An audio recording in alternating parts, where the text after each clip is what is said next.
Los secretos del Tercer Reich. El discípulo de Hitler.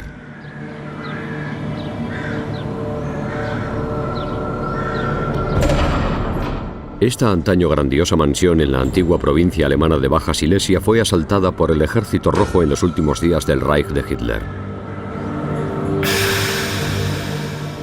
Ahora se encuentra en Polonia y hasta después de la guerra los soviéticos no descubrieron los extraños archivos nazis de alto secreto guardados en el interior de sus decrépitas paredes. La mansión había sido usada por las SS, el temido servicio secreto de Heinrich Himmler y la organización que dirigía los campos de la muerte de toda Europa. Los archivos de las SS rebosaban de detalles de ejecuciones y torturas. Pero los de aquí no eran un registro de las atrocidades nazis. Eran documentos antiguos con cientos de años, relacionados con los juicios y persecuciones de brujas. El discípulo de Hitler, Heinrich Himmler, había amasado secretamente la colección más extensa de documentos históricos sobre juicios de brujas del mundo. El jefe de las SS investigó y saqueó archivos de Alemania, América, Rusia e incluso la India. Los documentos de la llamada Investigación Especial de Brujas se llevaron a un archivo de Poznań. El servicio secreto polaco intentó descodificarlos. La investigación especial de brujas de la Oficina de Seguridad del Reich se llevó a cabo en secreto, extrañamente. Los investigadores solicitaban los archivos que tenían que estudiar y de los que dependían con excusas científicas inofensivas.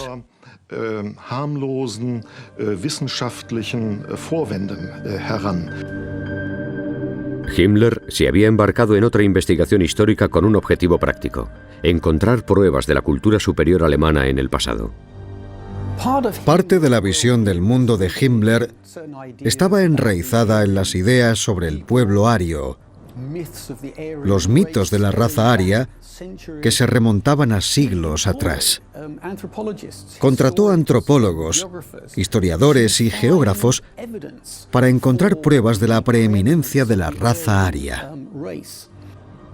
La investigación de Himmler no era puramente académica. El jefe de las SS también sentía debilidad por el ocultismo. A los siniestros uniformes negros de las SS se habían incorporado símbolos míticos, además de las insignias militares tradicionales.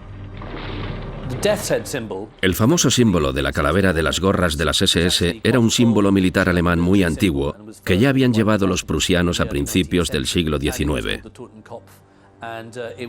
Se llamaba Totenkopf y se llevaba como símbolo de respeto hacia un duque alemán que había fallecido, pero los nazis le dieron un significado siniestro.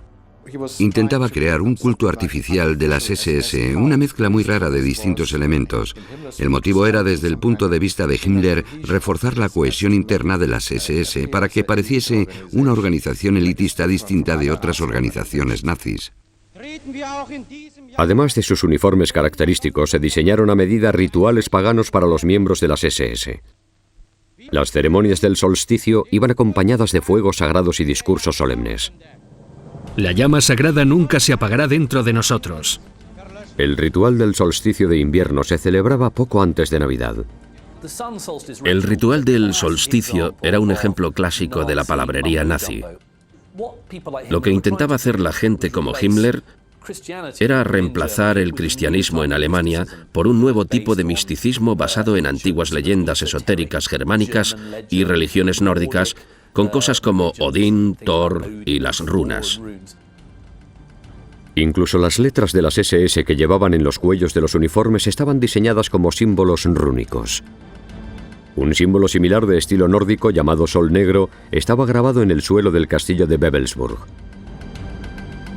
Antigua residencia obispal renacentista, Wewelsburg se convirtió en una especie de templo de la nueva fe, de la nueva raza dominante aria. Las brujas, los rituales míticos y las runas se pueden considerar fantasías ilusorias. Pero la palabrería nazi de Heinrich Himmler tenía un propósito serio.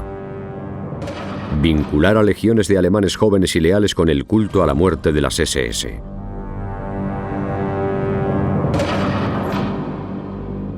El jefe de las SS se crió en una familia católica de clase media. El caos económico, político y social que envolvió a Alemania tras la Primera Guerra Mundial desafió las creencias tradicionales. Como muchos jóvenes alemanes, Heinrich Himmler se hizo un converso nazi. Abandonó la fe católica y se pasó al ocultismo.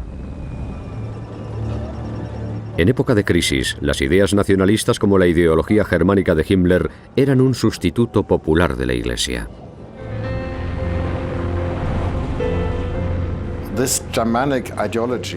La ideología germánica resultó atractiva para muchos jóvenes alemanes después de la Primera Guerra Mundial, porque hay que tener en cuenta que tras el colapso del Kaiserreich, del Imperio Alemán, se necesitaba establecer una nueva identidad nacional alemana, y mucha gente buscó en las raíces del germanismo y creyó que podía encontrar un pasado místico.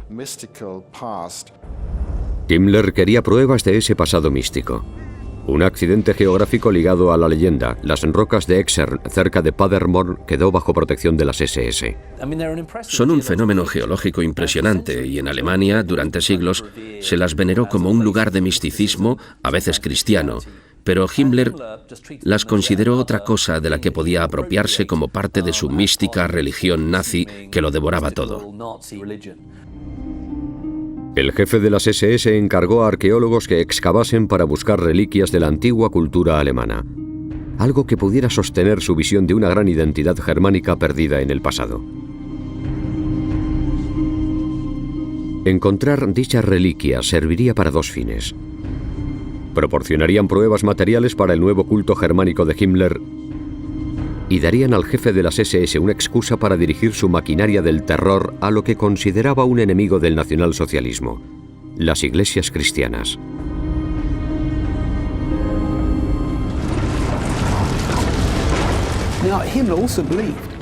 Himmler creía que el cristianismo era una idea degenerada, que el cristianismo corrompería los valores morales del pueblo alemán y destruiría la raza aria.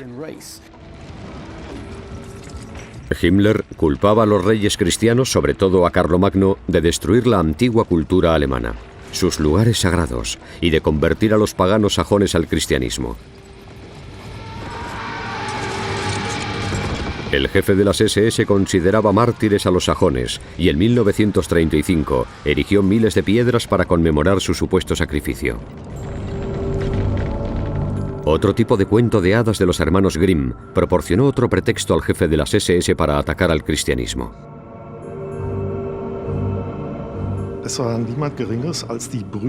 Los hermanos Grimm, fundadores de la investigación de la lengua alemana, postularon la interesante teoría de que entre las antiguas tribus germánicas había mujeres sabias, sacerdotisas, que actuaban como contrapeso frente a los hombres, los guerreros. Según parece, la Iglesia combatió a esas mujeres sabias y las declaró brujas.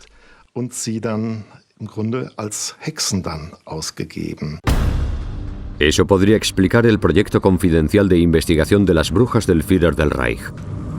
Si podía demostrar que el cristianismo había perseguido sistemáticamente a las sacerdotisas germánicas, las guardianas de la gran cultura nacional resucitada por las SS, las iglesias podrían ser las próximas en su lista de ataques. La fe cristiana era enemiga de la raza y cultura germánicas.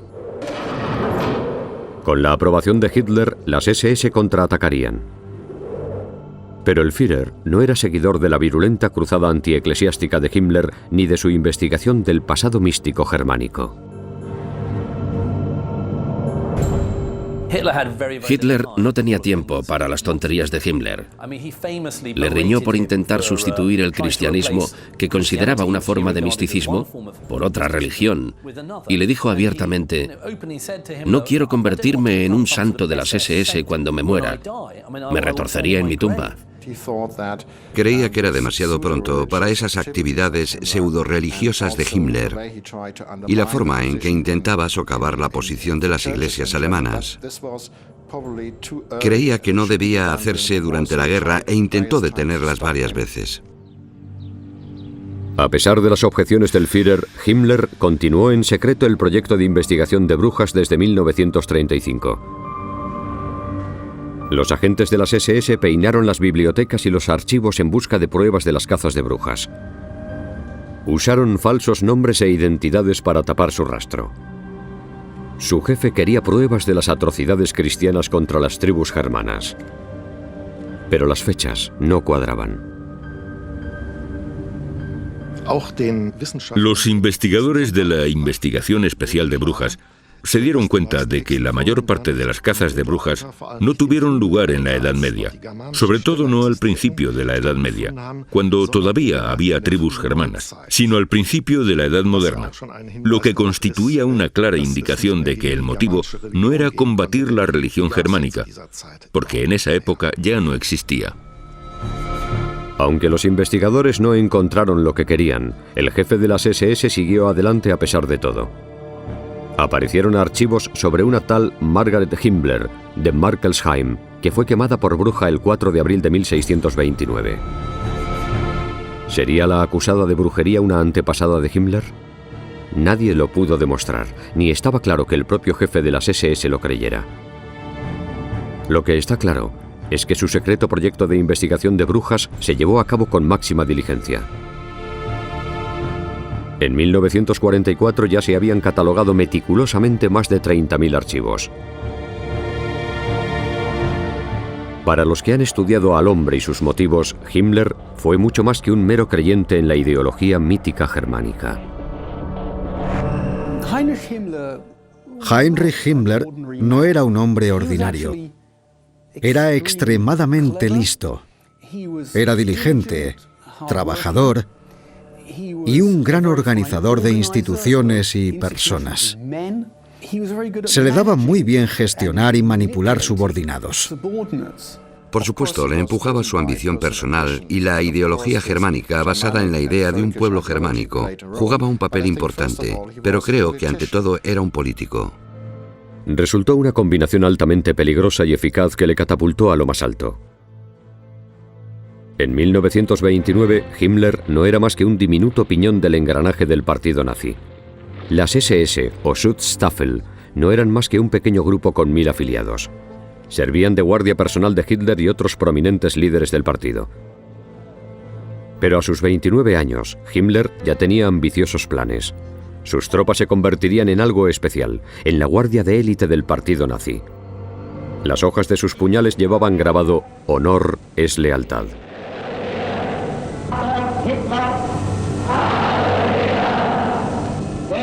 Eran más duros, más fieles y más obedientes que los demás.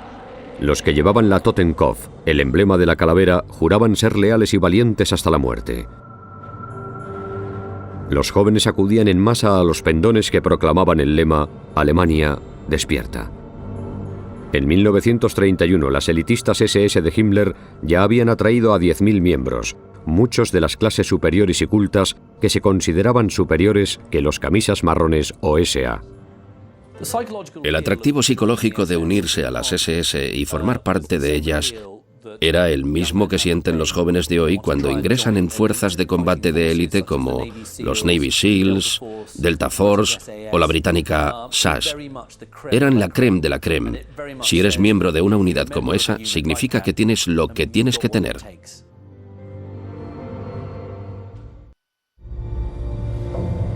Tras el ascenso al poder de Hitler en 1933, Himmler se convirtió en jefe de policía de Múnich y las SS en una especie de fuerza policial auxiliar. Uno de sus primeros actos fue erigir el campo de concentración de Dachau. «El trabajo os hará libres», sugería el lema que había sobre la portalada de hierro. Pero bajo el dominio de las SS no había libertad. Se encerraba indefinidamente sin juicio a quien criticaba el régimen. Katrin Himmler, sobrina nieta de Heinrich Himmler, es la única descendiente dispuesta a hablar públicamente sobre él y su reinado de terror. Creo que tenía tendencia al sadismo, pero también creo que lo que prevalecía en él era su convicción de que tenía que hacer todo eso, de que estaba cumpliendo con su deber y a veces tenía que ser duro y tomar medidas duras. Y a veces no solo lo ponía en práctica con sus oponentes, sino con las propias SS. El reinado de terror de Himmler en Múnich tuvo impacto en todo el país. Los líderes regionales de toda Alemania le eligieron para restablecer el orden político. A medida que más estados cayeron bajo su jurisdicción, Himmler y sus SS fueron capaces de prevalecer sobre su principal rival dentro del partido nazi, los camisas marrones, o SA. Circulaba el rumor de que las SA estaban planeando un golpe de Estado. Desde la década de 1920 había existido una fuerte competencia interna entre ambas organizaciones paramilitares del partido nazi. Entre los camisas marrones y los camisas negras, las SS y Himmler logró poner a las SS en una posición desde la que podía actuar como policía interna de los nazis contra las SA rebeldes. Los camisas marrones de las SA estaban dirigidos por Ernst Röhm. Era el segundo hombre más poderoso del Reich. Incluso las SS de Himmler estaban bajo su mando. Informe al comandante jefe de las SA que 100.000 hombres de las SA, los cascos de acero y las SS están listos para desfilar delante del Führer.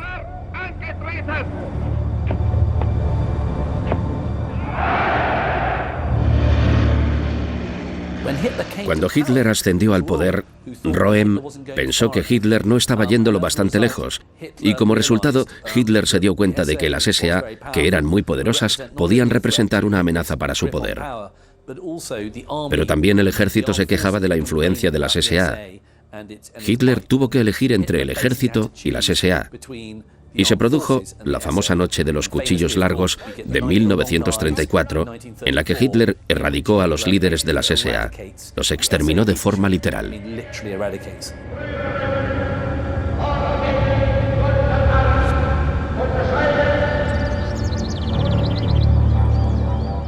Las SS de Himmler actuaron con una eficacia implacable para erradicar a sus rivales camisas marrones. En cuanto al jefe de las SA, Ernst Röhm, Hitler se deshizo de él personalmente. Röhm no tenía ni idea de que los cuchillos largos se habían levantado contra él.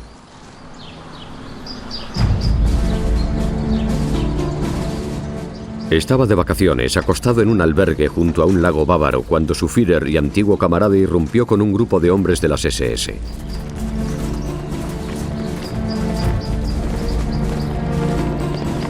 Le arrestaron en el acto y al día siguiente estaba muerto. Un general de las SS lo mató de un tiro en su celda.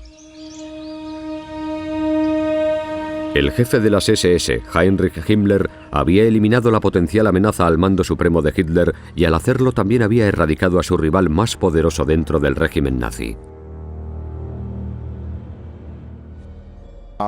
Tras asesinar a los líderes de las SA por orden de Hitler, Himmler se encontró en posición dominante, había eliminado a sus opositores y rivales más importantes. Ese otoño se organizó el Congreso de Nuremberg de 1934. Solo un año y medio después del ascenso de Hitler al poder, Himmler ya formaba parte de la élite nazi. Sus SS ya contaban con 200.000 miembros. Hitler apoyaba y recompensaba a su jefe de seguridad. 2 años después le dio el mando de todas las fuerzas policiales alemanas. Aquí se ve a Himmler caminando junto a Hitler con la camisa negra de las SS. Ya se había convertido en la mano derecha del Führer. Desde el punto de vista de Hitler, la existencia de las SS garantizaba una seguridad total. Era un sistema que no se basaba en la ley y el orden, sino en el terror. Y el terror se usaba incluso contra el pueblo alemán. La naturaleza impredecible de ese terror era lo que hacía tan eficaces a las SS, en opinión de Hitler. Hasta la gente que contaba chistes o causaba problemas podía encontrarse de repente sometida a ese terror. Los agentes de Himmler, sus ojos y sus oídos estaban en todas partes. Nadie estaba a salvo. Hasta sus amigos y camaradas del partido nazi temían al jefe de las SS, que tenía poder para inmiscuirse en la vida privada de todos los habitantes del Reich.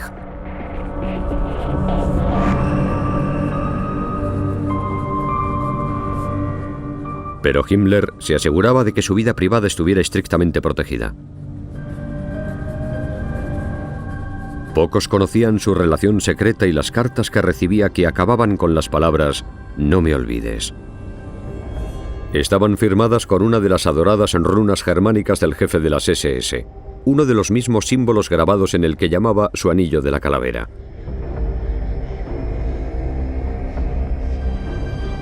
Parece que la actitud de Himmler hacia las mujeres cambió a lo largo de su carrera. En los años 20, tanto su hermano como su mejor amigo habían conseguido encontrar novias, pero al joven estudiante Heinrich le costaba encontrar tanto el amor como el sexo. Se consideraba un mercenario solitario y en su diario sugería que prefería ir a la batalla que acostarse con una mujer.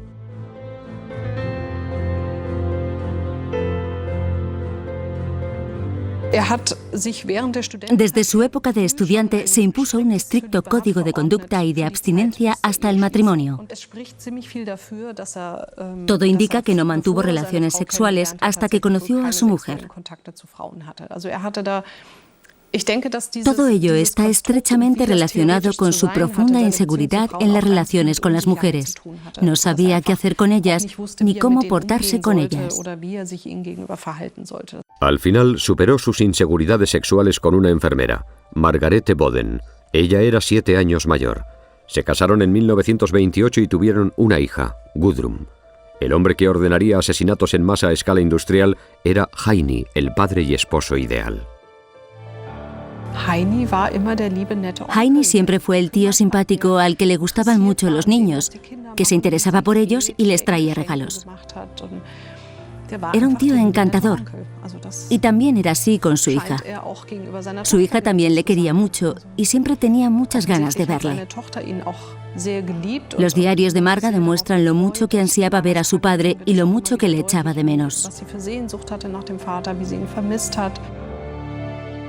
El trabajo no era lo único que mantenía a Himmler lejos de casa.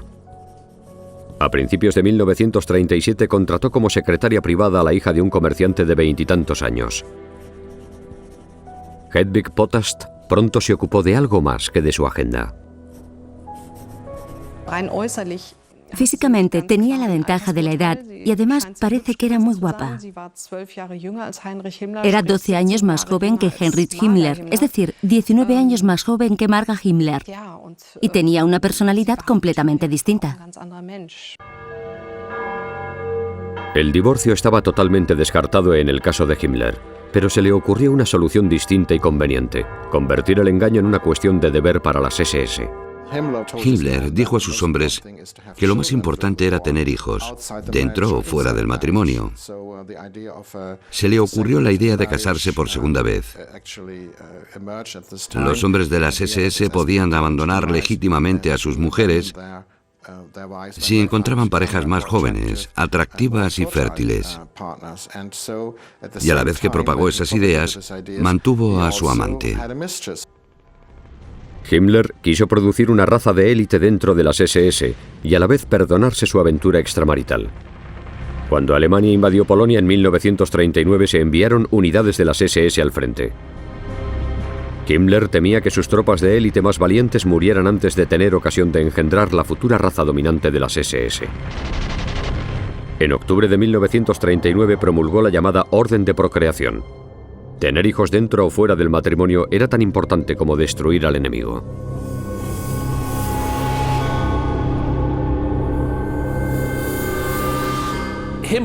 Himmler consideraba a las SS como la cuna de la nueva raza dominante. Era como el malo de una película de James Bond. Quería crear una raza dominante que se apoderase del mundo.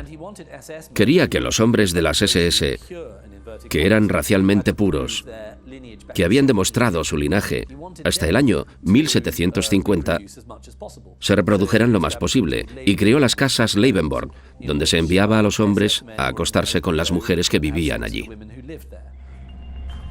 Pero los oficiales conservadores alemanes consideraban la política de Himmler un ataque a los valores familiares tradicionales. El jefe de las SS tuvo que retractarse en público, pero la orden de procreación se mantuvo vigente entre sus filas. Las SS nunca abandonaron la idea del segundo matrimonio. Pero tras la crítica de los oficiales conservadores, se propagó solo internamente y nunca volvió a anunciarse en público. Himmler tuvo que mantener ocultas las relaciones extramaritales, incluidas las suyas. De la aventura con su secretaria nació un hijo. Nació en la clínica de Hohenlingen, al norte de Berlín, en febrero de 1942. Antaño reservada al tratamiento de nazis prominentes, ahora sus silenciosos pasillos en ruinas yacen abandonados. Esta es la única foto conocida del hijo ilegítimo del jefe de las SS. En el certificado de nacimiento el nombre del padre se dejó en blanco. 2 años después, Himmler reconoció oficialmente la existencia de su hijo y una segunda hija. Su segunda familia secreta se mantuvo alejada en una remota casa alpina. Fue el precio que la secretaria de Himmler tuvo que pagar por la relación. La familia de Hedwig Potast estaba horrorizada, no porque fuesen hijos de Himmler, sino porque eran producto de una relación extramarital.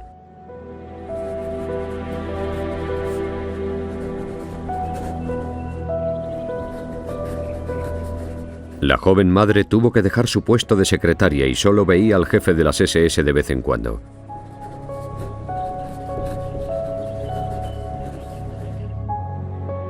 Él estaba ocupado orquestando matanzas masivas, en lo que consideraba la eliminación de los enemigos infrahumanos del Reich alemán. Su amante estaba fanáticamente decidido a establecer un nuevo orden mundial bajo el pendón negro de las SS. El castillo renacentista de Wewelsburg era su templo. Himmler quería convertir el castillo de Wewelsburg, que había alquilado por 100 años, en el centro de operaciones del culto de las SS.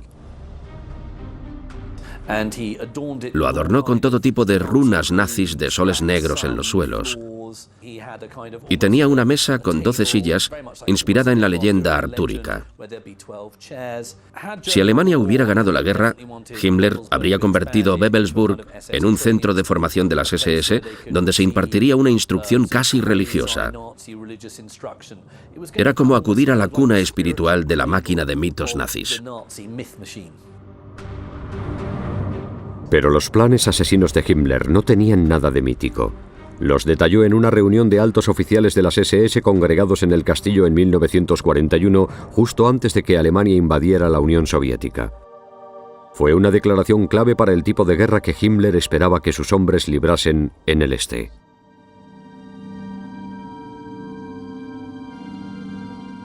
Detalló con toda claridad los asesinatos en masa, disfrazados de seguridad y de ejecución de los enemigos del Reich. Pero todo el mundo sabía que lo que pidió a los hombres reunidos en aquel castillo era cometer una matanza masiva a una escala sin precedentes. Himmler planeaba hacer realidad la visión de Hitler de un gran imperio germánico.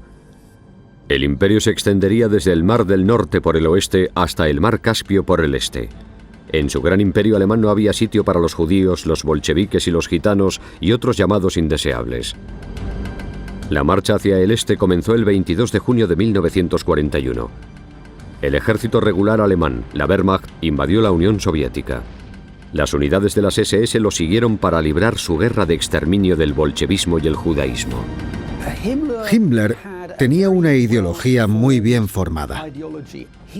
Creía que era guerrero de una guerra étnica, cuya tarea era defender el Tercer Reich contra sus enemigos y destruirlos. Y el mayor de esos enemigos era el pueblo judío. El ejército regular alemán y las unidades de las SS Waffen luchaban contra el ejército rojo en el frente. Tras él, en territorio conquistado, las llamadas unidades de comandos especiales de las SS llevaban a cabo su guerra de exterminio. Al principio arrestaban a los hombres, especialmente judíos, y los fusilaban. Pero la matanza pronto se extendió a las mujeres y los niños. Fue el inicio del Holocausto. Nunca se ha encontrado una orden escrita.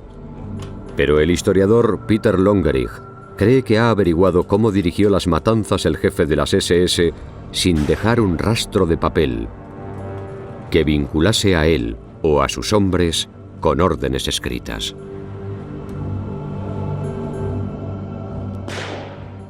Las unidades asesinas de las SS en la Unión Soviética empezaron matando a los hombres en edad de servir en el ejército luego a todos los hombres y luego a las mujeres y los niños.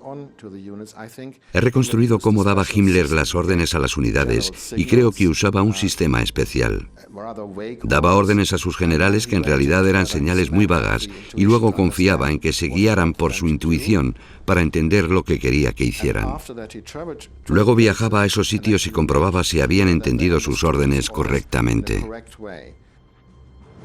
Aunque no se han encontrado órdenes escritas, las cifras de víctimas se registraban meticulosamente. El sistema de órdenes vagas e indirectas y de visitas personales para supervisar su cumplimiento indicaba que Himmler se estaba protegiendo a sí mismo y a sus unidades asesinas. A pesar de operar dentro de una dictadura gobernada por el terror, estaba actuando ilegalmente y violaba las leyes tanto alemanas como internacionales. Una vez que las señales de Himmler bajaban por la cadena de mando y se llevaban a cabo las matanzas, la zona se declaraba libre de judíos.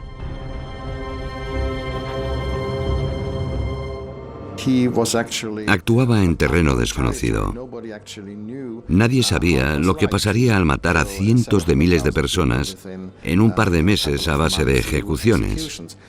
Pero él sabía que estaba actuando ilegalmente. Los historiadores como Peter Longerich creen que Hitler usó un sistema similar de órdenes y señales vagas para desencadenar las matanzas en masa del Holocausto. Nunca se han encontrado órdenes específicas, pero en un discurso de 1943, Himmler daba a entender que tenía derecho a matar a los hombres y a sus hijos.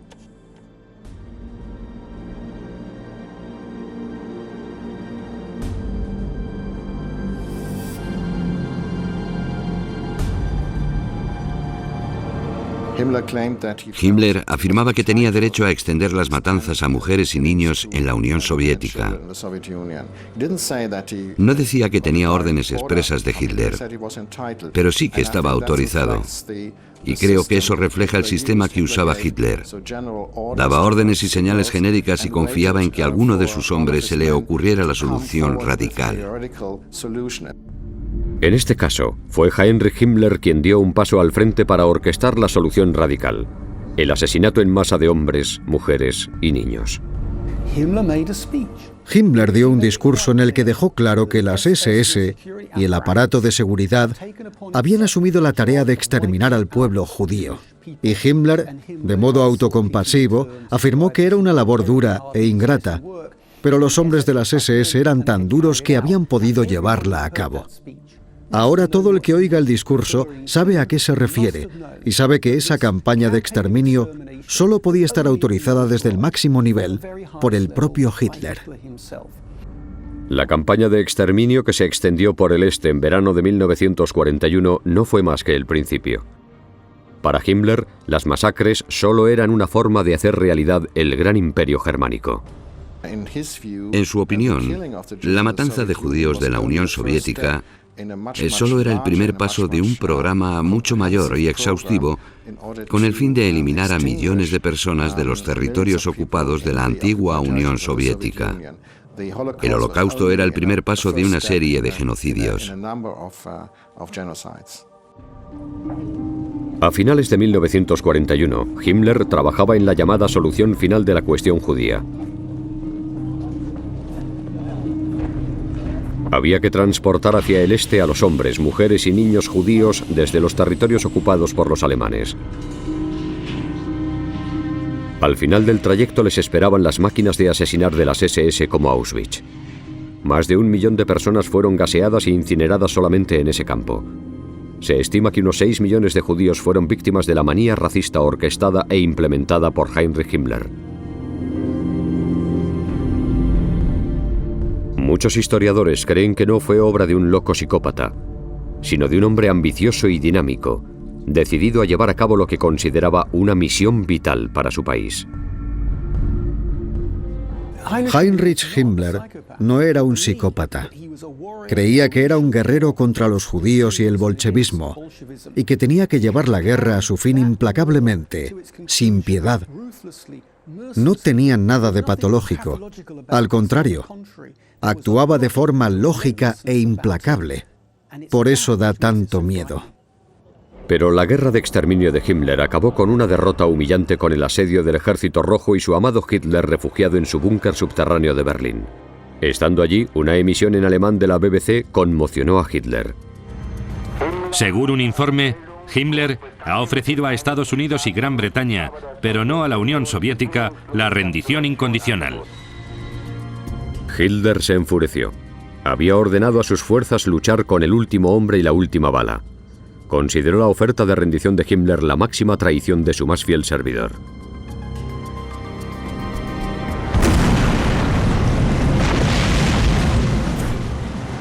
El gran imperio germánico había sido estrangulado.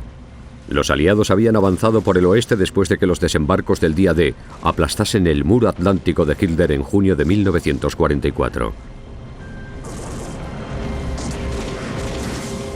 El ejército regular, la Wehrmacht y las SS Waffen estaban librando una batalla perdida en dos frentes, ya que los rusos avanzaban por el este.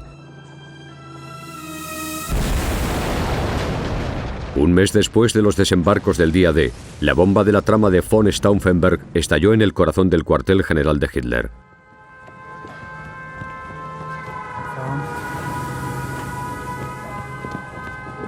El Führer sobrevivió al atentado, pero Himmler, su jefe de seguridad, había fallado. Sus SS y la Gestapo no habían evitado la conspiración. O lo mejor, Himmler la conocía e incluso había permitido que se produjera.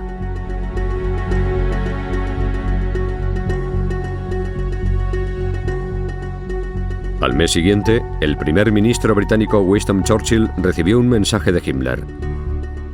Se desconoce el contenido. Churchill se lo guardó para sí mismo antes de destruirlo. ¿Contenía una oferta secreta?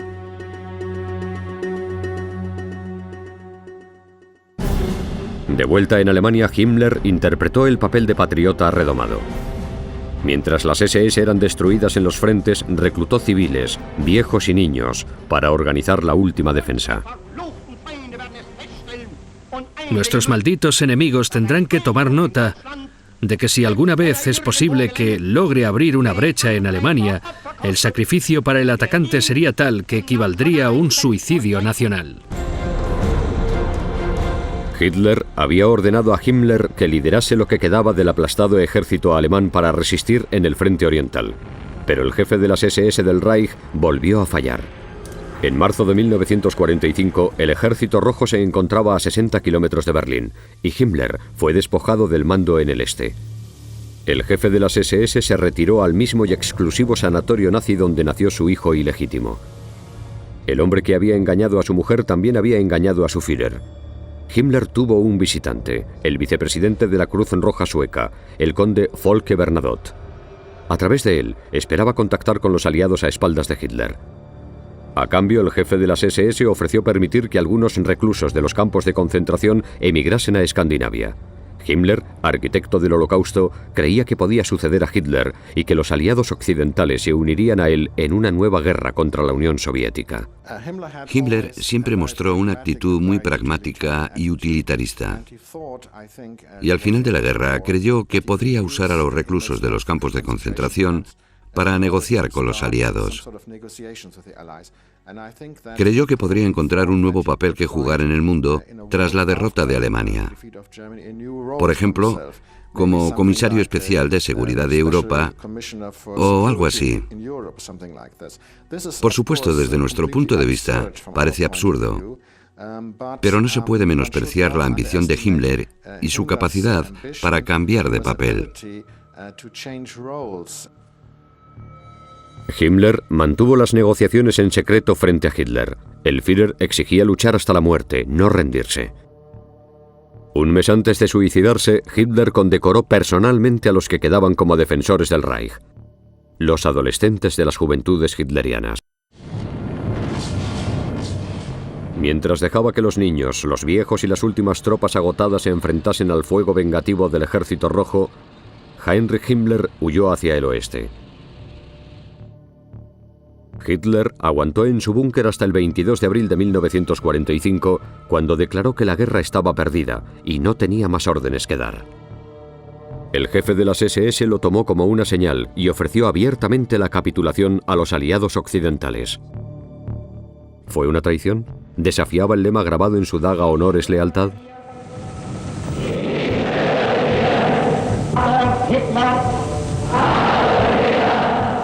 Himmler y todos los que llevaban el emblema de la calavera habían jurado fidelidad a Hitler hasta la muerte. En lo que concernía a Hitler, el jefe de las SS había roto ese juramento solemne. Y antes de suicidarse, decretó: antes de morir, aparto al antiguo jefe de las SS del Reich y ministro del Interior, Heinrich Himmler, del partido nazi y todas las funciones del Estado. Himmler intervino cuando creyó que el Führer había renunciado al mando. ¿Fue realmente una traición a Hitler?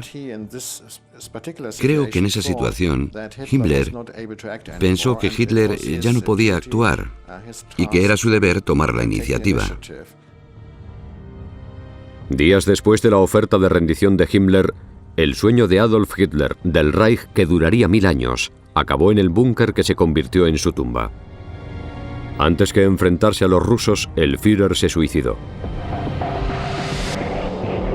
Hacía tiempo que el jefe de las SS había huido de Berlín. Sus intentos por negociar la rendición con los aliados occidentales fracasaron. Los ganadores no querían saber nada de él. La liberación de campos de concentración como Buchenwald reveló todo el horror de sus crímenes contra la humanidad. Muchos de los que habían cumplido sus crueles y asesinas órdenes fueron arrestados, pero como muchos cargos importantes de lo alto de la cadena de mando del régimen nazi, el jefe de las SS huyó y se escondió. Despojado de su uniforme negro y sus terroríficas tropas, Heinrich Himmler era un hombre perseguido. Después de que una comisaría de policía recibiera un informe sobre su avistamiento en la ciudad portuaria de Lübeck, su rastro se enfrió. Se afeitó su característico bigote.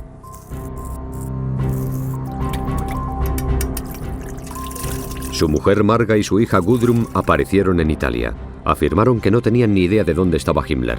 No volverían a verle. Gudrun Himmler nunca se arrepintió y continuó siendo fiel a la causa nazi como su padre.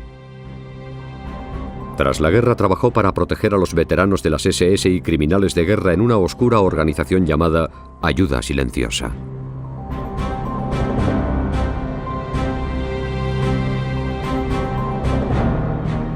Pero en mayo de 1945 nadie podía ayudar a su padre fugitivo. Se puso un parche en un ojo en un intento desesperado por disfrazarse. Llevaba una cápsula de cianuro como último recurso. Al final, Himmler fue capturado en el norte de Alemania por tropas británicas que no sabían quién era realmente. Tuvo varias opciones. Pudo cometer un espectacular suicidio o mandar un batallón de las SS en un último ataque. Pudo hacer una última declaración retransmitida por todas las emisoras de radio alemanas o algo así. Pero en cambio decidió prolongar su vida unos días más e intentó desaparecer entre la masa de soldados alemanes que volvían a casa. Himmler fue enviado a un campamento de prisioneros de guerra sin que le reconocieran entre los miles de soldados. El hombre responsable de la encarcelación y masacre de millones de personas se encontró detrás del alambre de espino. Sus captores no tardaron en darse cuenta de quién era. Heinrich Himmler fue conducido a una casa de Lüneburg para interrogarle. Durante un examen médico que amenazaba revelar que tenía una cápsula de cianuro escondida en la boca, la mordió y liberó el veneno que le mató. Fue un resultado muy distinto del que había prometido a sus hombres de las SS. Había dicho que asumiría la plena responsabilidad de sus actos.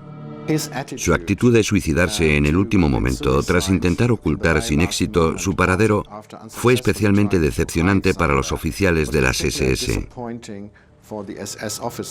porque estaba en claro contraste con los principios y virtudes que les había predicado durante 20 años. Igual que el Gran Reich alemán, el antaño temido y todopoderoso jefe de las SS estaba muerto. Fue enterrado en una tumba sin marcar, en un bosque de alguna parte del norte de Alemania.